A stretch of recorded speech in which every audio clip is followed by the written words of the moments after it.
السلام علیکم ورحمۃ اللہ وبرکاتہ۔ بسم اللہ الرحمن الرحیم۔ عربی سال پنجم کے عزیز طلباء، نور الانوار کا سبق لے کر کے آج حاضر ہوں۔ تو سبق جو ہے کوئی مشکل بات نہیں ہے، آسان باتیں ہیں۔ اگر سمجھنا چاہتے ہیں تو انشاءاللہ بات کو آسانی کے ساتھ آپ کے سامنے پیش کرنے کی کوشش کی جائے گی، اور کچھ نئی باتیں ہیں جو سمجھنے کے لائق ہے۔ اگر آپ شوق رکھتے ہیں تو انشاءاللہ ان نئی باتوں سے آپ کو کافی زیادہ فائدہ ہوگا۔ تو آئیے چلیے، سب سے پہلے عبارت پڑھ لیا جاتا ہے اور اس کے بعد جو ہے اس کا مطلب اور پھر جو ہے وہ ترجمہ کرا دیا جائے گا۔ بسم اللہ الرحمن الرحیم۔ والمصنف ذکر احوال الادلۃ فی صدر الکتاب واحوال الاحکام فی آخرہ بعد الفراغ عنها، فقال اعلم ان اصول الشرع ثلاثة والاصول جمع اصل وهو ما يبتني عليه غيره، والمراد بها ها هنا الأدلة والشرع إن كان بمعنى الشارع فاللام فيه للعهد أي الأدلة التي نصبها الشارع دليلا، وإن كان بمعنى المشروع فاللام فيه للجنس أي أدلة الأحكام المشروعة، والأولى أن يكون الشرع اسما للدين فلا يحتاج إلى التأويل، وإنما لم يقل أصول الفقه لأن هذه الأصول كما أنها أصول الفقه فكذلك هي أصول الكلام أيضا۔ تو عبارت کا مطلب اور خلاصہ جو ہے وہ پہلے سمجھ لیجئے، اور اس کے بعد جو ہے عبارت کا ترجمہ آپ کو بتا دیا جائے گا، جیسا کہ میں ہمیشہ اسی ترتیب سے کرتا آ رہا ہوں۔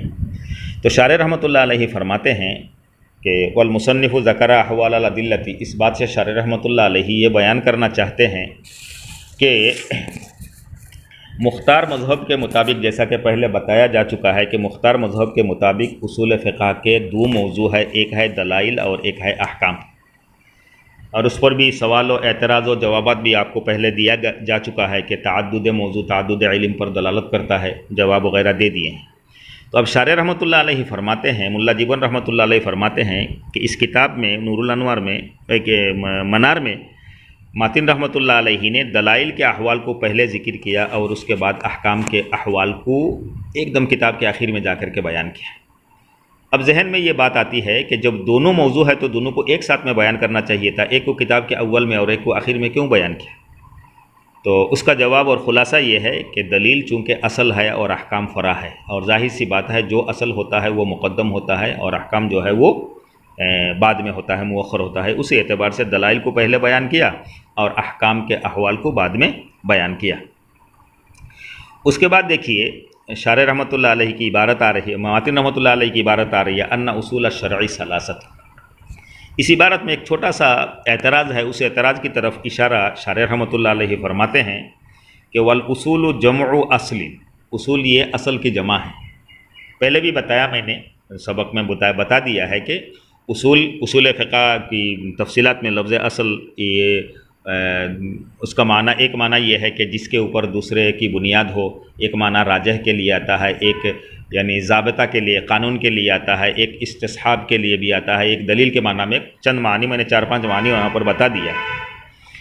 تو یہاں یہ ہے کہ شارح رحمۃ اللہ علیہ فرماتے ہیں کہ اصول یہ اصل ان کی جمع ہے، وہ ہم کو پہلے ہی سے پتہ ہے یہ اصل ان کی جمع ہے، یہاں کیوں بتا رہے ہیں؟ بتانے کا مقصد یہ ہے کہ یہاں پر ترکیبی حیثیت سے وَعْلَمْ أَنَّ أُصُولَ الشَّرْعِ ثَلَاثَةٌ، ترکیب کے اعتبار سے ان حرف مشابہ و فعل ہے، اصول الشرع اس کا اسم ہے، اور جو اسم ہوتا ہے وہ محکوم علیہ ہوتا ہے، وہ محکوم علیہ ہوتا ہے، محمول، یہ محمول ہے، محمول علیہ ہے، اور ثلاثۃ ترکیبی حیثیت سے یہ خبر ہونے کی وجہ سے یہ محمول ہے۔ اور عربی کا قاعدہ یہ ہے کہ محمول علیہ اور محمول واحد تثنیہ جمع، افراد تثنیہ جمع مذکر مؤنث کے اعتبار سے جو ہے اتحاد ہونا، محمول علیہ اور محمول کے اندر اتحاد ہونا ضروری ہے، اتحاد ہونا ضروری ہے۔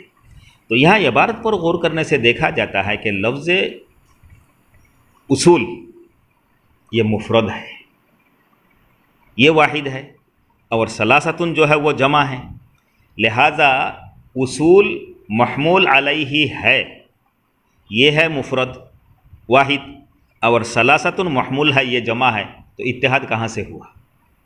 سائل سوال کرتا ہے کہ اصول کیسے مفرد ہے، اسی میں چکر ہے۔ تو سائل کہتا ہے جو ہے اصول، یہ اصل کی جمع میں اس لیے بتا رہا ہوں کہ اصول یہ قعود اور جلوس، قعود اصول بروزن قعود، اصول بروزن جلوس، اس کے وزن پر آتا ہے، اور لفظ قعود اور جلوس جو ہے وہ مفرد ہے، لہٰذا اصول بھی مفرد ہے۔ تو مجیب جو ہے جواب دینے والا کہتا ہے آپ تو جہاں پر سوال آپ کو ملا تو پھر اسی کو دیکھ کر کے آپ بیٹھ جاتے ہیں، اور کتابوں میں جو دوسری بات لکھی ہوئی ہوتی ہے اس کی طرف آپ کو دھیان نہیں ہوتا ہے، تو خواہ آپ اعتراض کرتے ہیں۔ آپ کو صرف اتنا ہی معلوم ہے کہ اصول جو ہے وہ قعود اور جلوس کے وزن پر آتا ہے، اس وجہ سے یہ مفرد ہے، آپ مفرد کہہ رہے ہیں۔ ہم کہتے ہیں یہ جو اصول ہے یہ فروعن کے وزن پر بھی آتا ہے، اصول جو ہے وہ فروعن کے وزن پر آتا ہے، اور فروعن جو ہے وہ جمع ہے، لہٰذا آپ کا اعتراض جو ہے وہ پھر ہو گیا ہے۔ یہ خواہ کی بیکار کی باتیں ہیں۔ تو چلیے اس کے بعد آگے چلتے ہیں۔ نور الانوار کے مصنف رحمۃ اللہ علیہ فرماتے ہیں کہ لغت کے اعتبار سے اصل جو ہے یہ اصول، اصل کی جمع ہے، یہ ایسی چیز کو کہا جاتا ہے جس پر دوسرے کی بنیاد ہو۔ تو یہاں لیکن اصل سے مراد جو ہے وہ دلائل مراد ہے۔ اصل سے مراد کیا ہے؟ دلائل ہے، اور قرینہ اس پر اگلی عبارت جو آ رہی ہے اسی کے اوپر قرینہ، اس لیے کہ کتاب، سنت اور اجماع امت یہ جو ہے دلائل ہے۔ تو آگے جو بیان آ رہی ہے ثلاثۃ کے بعد کتاب، سنت اور اجماع، یہ تینوں جو ہے وہ دلائل ہے، لہٰذا یہاں اصول سے مراد جو ہے، اصل سے مراد جو ہے وہ دلائل ہے۔ اور دلائل مراد لینے کی وجہ یہ بھی ہے کہ علم کے مسائل دلائل پر مبنی ہوتے ہیں، علم کے مسائل جو ہے وہ دلائل پر مبنی ہوتے ہیں۔ اب آئیے وہ شرع ان کانا، یہاں سے شارح رحمۃ اللہ علیہ ایک سوال مقدر کا جواب دینا چاہتے ہیں، اور اس سوال کو خوب اچھی طرح سے سمجھنا بھی ہے کہ شرع جو ہے، لفظ شرع یہ کیا نام ہے کہ ظاہر کرنے کے معنی میں آتا ہے۔ لفظ شرع جو ہے وہ ظاہر کرنے کے معنی میں آتا ہے، جیسا کہ قرآن شریف کے اندر ہے، سورہ کیا نام ہے، سورہ شورى کے اندر رکوع نمبر 2 کے اندر یہ فرمایا گیا ہے کہ شرع لکم من الدین ما وصى به نوحا۔ شرع لکم یہ ظاہر کرنے کے معنی میں، اظہار کے معنی میں آتا ہے، یعنی اظہار کیا تمہارے لیے، اظہار کیا تمہارے لیے دین میں وہی چیز جس کا حکم کیا تھا نوح علیہ السلام کو۔ تو ہم کو یہ دیکھنا ہے کہ شرع یہاں اظہار کے معنی میں آیا ہے۔ تو اب مصنف رحمۃ اللہ علیہ کی ماتن رحمۃ اللہ علیہ کی عبارت جو اس کا ترجمہ یہ ہوگا کہ اظہار کے 3 اصول ہے۔ جب شرع اظہار کے معنی میں ہے تو ان اصول الشرعی، ان اصول الاظہاری، اظہار کے اصول جو ہے وہ 3 ہیں، حالانکہ اصولیین جو ہے وہ اثبات حکم کے دلائل بیان کرتے ہیں، یعنی حکم احکام ثابت کرنے کے دلائل بیان کرتے ہیں، احکام کے اظہار کرنے کے دلائل بیان نہیں کرتے ہیں۔ لہذا اس سے جو ہے یہ اعتراض پیدا ہوا کہ شرع جو ہے وہ اظہار کے معنی میں آتا ہے، حالانکہ اصولین جو ہے وہ احکام کے اظہار نہیں کرتے ہیں بلکہ احکام کے دلائل بیان کرتے ہیں۔ تو اس کے دو جواب شارح رحمۃ اللہ علیہ نے 2 جواب نقل کیا ہے۔ پہلا جواب آسان ہے، دیکھ لیجئے۔ پہلا جواب یہ ہے کہ ان اصول الشرعی، الشرع کے اندر الشرع جو ہے وہ مصدر ہے، اور مصدر کبھی اس میں فاعل کے معنی میں ہوتا ہے، کبھی اس میں مفعول کے معنی میں ہوتا ہے۔ آپ کو معلوم ہے کہ پڑھ کر کے آ رہے ہیں، تو اس میں فاعل کے معنی میں جب ہوگا تو یہاں شرع سے مراد شارعن ہوگا اور الشارع ہوگا۔ الشارع یعنی اس میں فاعل کا صیغہ، اور جب الشارع ہوگا تو الف لام عہد ذہنی ہوگا، اور اس کا معہود جو ہے وہ نبی پاک صلی اللہ علیہ وسلم ہوں گے، یعنی شارع آپ علیہ السلام ہوں گے۔ یا تو اس میں مفعول کے معنی میں ہوگا، تو اس میں مفعول کے جب معنی میں ہوگا تو اس وقت اصول الشرعی شرع جو ہے المشروع کے معنی میں ہوں گے، المشروع کے معنی میں ہوں گے۔ شرع مصدر ہے، المشروع اس میں مفعول کے معنی میں ہے، اور الف لام اس وقت جو ہے وہ جنس کے لیے ہوگا، یعنی احکام مشروعہ۔ احکام مشروعہ، اس وقت شرع سے کیا مراد ہوں گے؟ احکام مشروعہ کے دلائل 3 ہیں، احکام مشروعہ کے دلائل 3 ہیں، اور جب شارع کے معنی میں لیا جائے گا اس میں فاعل کے معنی میں، تو اس وقت کیا عبارت کا مراد کیا ہوگا؟ وہ دلائل جن کو شارع علیہ السلام نے دلیل قرار دیا ہے، وہ دلائل جن کو شارع علیہ السلام نے دلیل قرار دیا ہو۔ یہ ایک سوال تھا، اور سوال کا جواب جو ہے وہ بیان کر دیا گیا ہے۔ آخر میں جا کر کے مصنف رحمۃ اللہ علیہ فرماتے ہیں کہ یہاں اصول الشرع، عام کتابوں میں اصول فقہ جو ہے وہ بتایا جاتا ہے، یہاں پر اصول شرع جو ہے، اصول شرع کیوں کہا؟ اگر فقہ کہہ دیتے تو بات وہاں پر ختم ہو جاتی. یہاں شرع کر کے اور شرع کے معنی اظہار اور فلاں ڈھمکا یہ سب سوالات جو ہے وہ کیوں لا رہے ہیں؟ تو فرماتے ہیں کہ اصول فقہ کے بجائے اصول شرع اس لیے فرمایا کہ کتاب سنت اور اجماع یہ تینوں جس طرح سے فقہ کے اصول ہے اسی طریقے سے وہ علم کلام کے بھی اصول ہے، علم کلام کے بھی اصول ہے.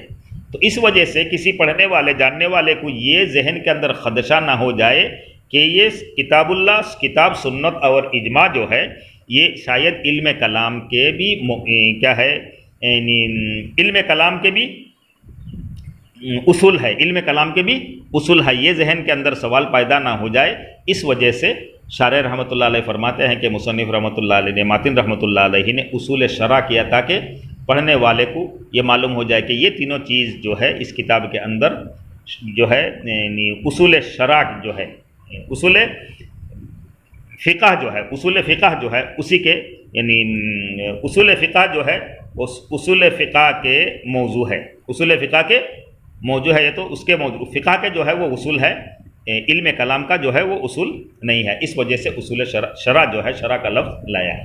اب دیکھیے ترجمہ یہاں سے. تو فرماتے ہیں کہ والمصنف ذکر احوال الادلۃ فی صدر الکتاب، اور مصنف رحمۃ اللہ علیہ نے دلائل کے احوال کتاب کے اول حصے میں، فی صدر الکتابی کتاب کے اول حصے میں ذکر کیا. وَأَحْوَالَ الْأَحْكَامِ فِي آخِرِهِ بعد الفراغ عنها، اور ان سے فراغت کے بعد، بعد الفراغ عنها ان سے فراغت کے بعد کتاب کے اخیر میں احکام کے احوال کو بیان کیا. فقال، چنانچہ فرمایا، ان اصول الشرعی وعلم، اچھی طرح سے یہ بات جان لو کہ شریعت کے اصول تین ہیں. اصول الشرعی ثلاثۃ، شریعت کے اصول تین ہیں. الاصول جمع اصل، یہ لفظ اصول جو ہے وہ اصل کی جمع ہے. اشارہ کر رہے ہیں کہ سائل سوال کرتا ہے کہ اصول جو ہے یہ جلوس اور قعود کے معنی میں ہے، لہذا مفرد ہے، ثلاثۃ جمع ہے، تو محمول علیہ اور محمول کے اندر اتحاد نہ ہوا. یہی سب باتیں ہیں، اس کی طرف اس کا جواب دے رہے ہیں. اصول یہ جمع ہے اصل کی. وَهُوَ مَا يَبْتَنِي عَلَيْهِ غَيْرُهُ، اور اصول کہا جاتا ہے اصل ایسی شے ہے جس پر دوسری شے کی بنیاد ہوتی ہے، جس پر دوسری شے کی بنیاد ہوتی ہے. والمراد بها ها هنا الادلة والشرع، اور اس جگہ اصول سے مراد جو ہے وہ دلائل ہے، دلائل ہے، ادلۃ والشرع نہیں ہے. والمراد بها ها هنا الادلة، اور اس جگہ اصول سے مراد کیا ہے؟ ادلہ ہے، دلائل ہے. والشرع ان کان بمعنى الشارع، وہی سوال ہے. شرع جو ہے اصول فقہ کہا، یہاں پر اصول شرع کہا جا رہا ہے، کیوں کہا؟ تو کہتے ہیں والشرع ان کان بمعنى الشارع، یعنی شرع مصدر ہو اور اس میں فاعل کے معنی میں ہو، اور شرع معنی میں شارع کے ہیں. فاللام فیہ للعہد، تو لام الف لام جو ہے اس پر الشرع کے اندر جو الف لام ہے وہ عہد کے لیے ہوگا، یعنی عہد ذہنی. الادلۃ التی، یعنی وہ ادلہ التی نصبها الشارع، جن کو شارع رحمۃ اللہ علیہ نے بنیاد رکھا، یا شارع رحمۃ اللہ علیہ نے جن کو دلیل قرار دیا. وَإِنْ كَانَ بِمَعْنَى الْمَشْرُوعِ، اور اگر شرع سے مراد، الشرع سے مراد اسم مفعول کے معنی میں ہو اور المشروع مراد لیا جائے، فاللام فیہ للجنس، تو اس وقت لام جو ہے وہ جنس کے لیے ہوگا. الادلۃ الاحکام المشروعتی، یعنی اس وقت مراد کیا ہوگا شرع سے؟ وہ احکام جو الادلۃ الاحکام المشروعہ، احکام مشروعہ کے دلائل، احکام مشروعہ کے دلائل. والاولی ان یکون الشرع اسما للدین، اور مناسب بات یہ ہے، شارح رحمۃ اللہ علیہ فیصلہ کرتے ہیں والاولی ان یکون الشرع اسما للدین، اور بہتر اور مناسب بات یہ ہے کہ شرع سے نہ اس میں فاعل کے معنی میں لیا جائے، نہ اس میں مفعول کے معنی میں لیا جائے. یہ سب تعویلات کرنے کی ضرورت نہیں، ڈائریکٹ شرع کو جو ہے وہ اس میں دین کا، دین قیم کا اسم قرار دیا جائے، تب کیا فائدہ ہوگا؟ فلا یحتاج الی التاویل، تو اس میں فاعل کے معنی میں لو، اس میں مفعول کے معنی میں ہو، پھر اس کا مطلب یہ ہوگا، یہ ہوگا. یہ سب لمبی چوڑی باتوں کی کوئی ضرورت نہیں، گھما پھرا نہیں. وانما لم یقل اصول الفقہ، اصول فقہ کہہ دیتے، اصول شرع کہہ کر کے اتنے جھامیلا کیوں کر رہے ہیں؟ تو شارح رحمۃ اللہ فرماتے وانما لم یقل اصول الفقہ، ماتن رحمۃ اللہ نے اصول فقہ نہیں کہا. لأن هذه الاصول، اس لیے کہ یہ اصول یعنی کتاب سنت اور اجماع امت یہ جو ہے یہ اصول ہے، کما انہا اصول الفقہ جیسا کہ اصول فقہ کا اصول ہے، فکذالک ہی اصول الکلام اسی طریقے سے یہ علم کلام کے بھی اصول ہے۔ لہٰذا پڑھنے والے کو، نئے مبتدی طلباء کو یہ خدشہ نہ ہو جائے کہ یہ کتاب سنت اور اجماع جو ہے یہ اصول کلام کا اصول ہے، یہ ذہن میں سوال نہ آ جائے، اس کی وجہ سے اصول فقہ کہا۔ بس اس کو دیکھیے، سمجھنے کی کوشش کریں، بات سمجھ میں نہیں آتی ہے تو پوچھیے۔ السلام علیکم ورحمۃ اللہ۔